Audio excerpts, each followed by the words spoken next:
C'est le grand jour pour mettre les petits plats dans les grands. Avant les bonnes résolutions de l'année pour perdre quelques kilos, pour maigrir, peut-on concilier sa ligne et un bon réveillon?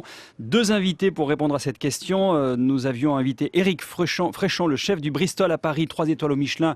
Problème de neige, son avion a été bloqué en Bretagne. Il est dans un train, on essaye de le joindre, ça vient de couper à l'instant, mais on va le rappeler.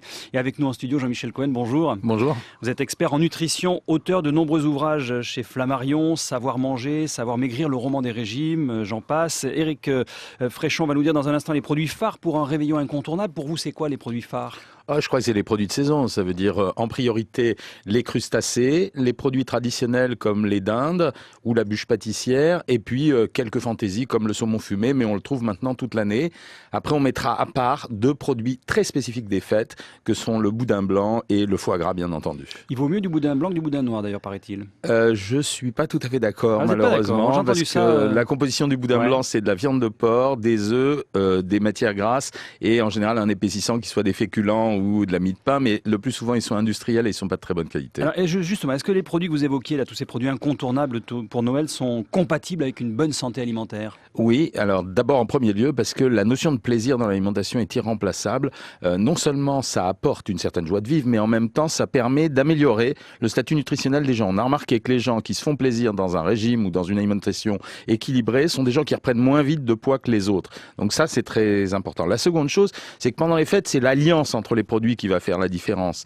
Quelqu'un qui va manger du foie gras avec une dinde en sauce, du fromage et une bûche pâtissière va absorber trop de matière grasse. C'est le problème essentiel des fêtes. C'est le trop en trop peu de temps. Et quelqu'un qui va savoir allier les produits intelligemment en prenant une tranche de foie gras d'abord, un plateau de crustacés derrière et en changeant la bûche pâtissière par une bûche glacée le jour où il a pris le foie gras, sera quelqu'un qui fera un bon repas, en sachant qu'il existe quand même 4 repas de fête et que l'intelligence, ça va être de distribuer le plaisir pendant ces 4 repas et de choisir un repas le foie gras, un autre repas les crustacés, un autre repas la dinde au marron, etc. C'est les deux réveillons et les deux lendemains, quoi. Exactement. Alors, il y a ceux qui vont composer les restes et puis il y a ceux qui vont faire 4 vrais repas. Mais dans tous les cas de figure, on peut s'en sortir. Et puis, je répète que la nutrition, c'est la science de l'équilibre. Et on n'équilibre pas l'alimentation sur un repas, on l'équilibre sur une journée et même sur une semaine. Ça veut dire que si vous avez fait un jour d'écart, il vous suffira derrière de faire 3 jours, attention. Justement, on l'équilibre même sur une année. J'allais vous poser la question, Jean-Michel Cohen, est-ce qu'on peut se permettre une entorse pour les fêtes? Heureusement que oui, et c'est le conseil. C'est-à-dire que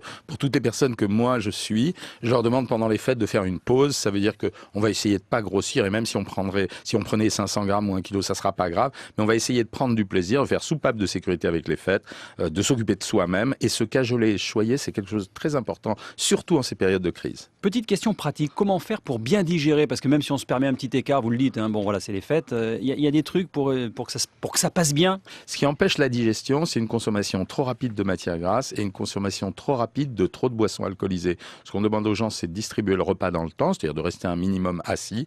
On essaye de dire que c'est la période où il faut monter la consommation de soupes, qui sont un excellent produit et une tradition française, et de légumes, pendant et avant les fêtes, ne serait-ce que pour diminuer la consommation des autres aliments. La notion du trou normand avait une explication. En fait, c'était ce qui accélérait le passage des aliments de l'estomac à l'intestin, et donc ça a accéléré le transit digestif. Donc c'était pas si idiot que ça de prendre une goutte d'alcool au milieu du repas, mais particulièrement extrêmement glacé. Et ensuite, dernier conseil, pour éviter de s'alcooliser, il y a un truc très simple, c'est des choses simples, la nutrition, c'est du bon sens, c'est de mettre en face de soi un verre de vin et un verre d'eau, et c'est un verre de vin contre un verre d'eau, jamais 2 verres de vin d'affilée.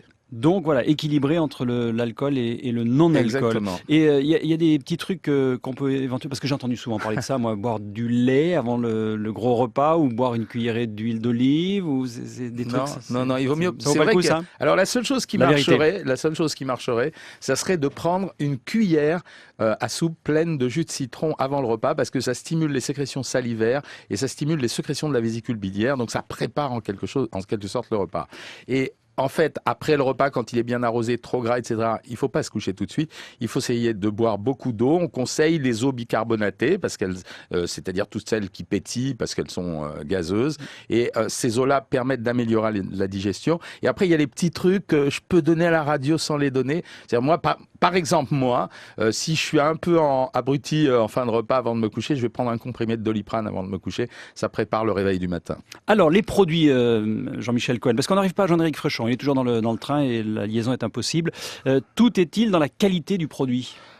Comment Alors, choisir oui, le produit? Oui, pour retrouver la saveur des produits, aujourd'hui, on est obligé d'acheter de l'authentique ou du label. Ça veut dire que quand on achète des crustacés, même si les prix sont attractifs, on n'a pas la même qualité de produit quand c'est un produit frais, qui n'a pas été congelé et qui est un produit saisonnier, que si on a un produit qui est préemballé, qui vient de Nouvelle-Zélande et qui arrive dans l'assiette. On a les rapports nutritionnels qui sont bons, c'est-à-dire quand vous achetez du crabe congelé qui vient de Nouvelle-Zélande, eh ben, c'est un crabe qui contient autant de protéines que celui qui vient des bords de mer, mais il n'aura pas la même qualité gustative. Et c'est pour ça que c'est intéressant les saisons. Par exemple, vous mangez des marrons en cette saison, ne croyez pas que c'est un hasard. C'est le moment de l'année où notre corps a besoin de vitamine B parce qu'on va être plus fatigué, parce qu'on a besoin de produire de la chaleur, parce qu'on est un peu dépressif, on a un manque d'humeur. Et bien, la vitamine B, le marron est un produit riche en vitamine B. Vous allez manger beaucoup de crustacés. Les crustacés contiennent de l'iode et c'est aussi un des déficits qu'on observe fréquemment en France, donc c'est intéressant. Et le foie gras qu'on conteste souvent, je le rappelle, c'est un mélange qui contient de la vitamine A, c'est-à-dire qui est bonne pour notre peau, mais aussi pour la vision crépusculaire et le soleil se couche plus tôt à ces périodes, et qui contient également des graisses insaturées, qui s'appellent les graisses monoinsaturées, qui nous protègent. En fait, c'est un produit gras, mais qui contient de bonnes graisses. Donc, vous voyez que les saisons, elles ont été là, les aliments qu'on trouve pendant les saisons sont là pour nous préparer à vivre dans l'environnement dans lequel nous sommes. Produit frais, donc on le comprend bien, produit de qualité, mais est-ce que ça veut dire synonyme de prix élevé, tout ça? Oui, alors je ne veux pas dévoiler ce que je dévoilerai en mars pour le prochain Savoir Manger, mais il y a une relation très nette en France entre la qualité du produit et le prix. Mais heureusement, quand on décortique bien les supermarchés, on se rend compte qu'on peut faire de bonnes affaires à condition de savoir quel produit acheter. Et notamment pour les foie gras, ma surprise, c'était que le meilleur des foie gras pour cette année était un foie gras qui venait d'une grande surface et qui était parfaitement fait avec un foie pur, juste des épices, une touche d'alcool et qui était moins cher que les autres. Oui, parce que tous les ans, vous sortez un bouquin avec répertorié dans les Tous les grands 3 magasins, ans, ouais. 2 ou 3 ans, voilà, pour voir les bons produits. Jean-Michel Cohen, les meilleurs assortiments alimentaires pour manger sainement. Alors on sait, 5 fruits et légumes par jour, mais il y a des mariages qui sont plus intéressants que d'autres pour la nutrition, puis pour le goût aussi. Aujourd'hui, parmi les choses dont on est archi certain, c'est que, il ne faut pas consommer trop de graisse de mauvaise qualité, donc ça veut dire qu'il faut alléger en graisse les repas. Deuxièmement, qu'il ne faut pas manger autant de protéines que ce qu'on a mangé dans les années précédentes, autant pour l'environnement que pour notre santé, parce que les protéines apportent également des graisses.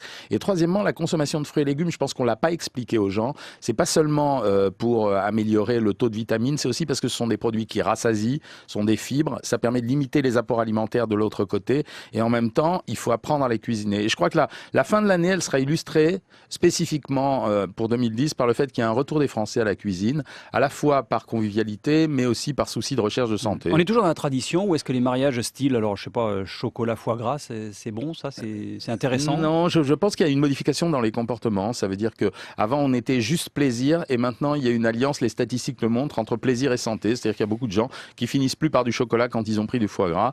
Et ça fait partie des conseils qu'on peut donner. Éviter les inutiles à cette période de l'année. Les inutiles, pour moi, c'est que le fromage est un produit présent toute l'année. C'est pas utile de le consommer en fin d'un repas déjà chargé. Mais le reste, allez-y, ouais.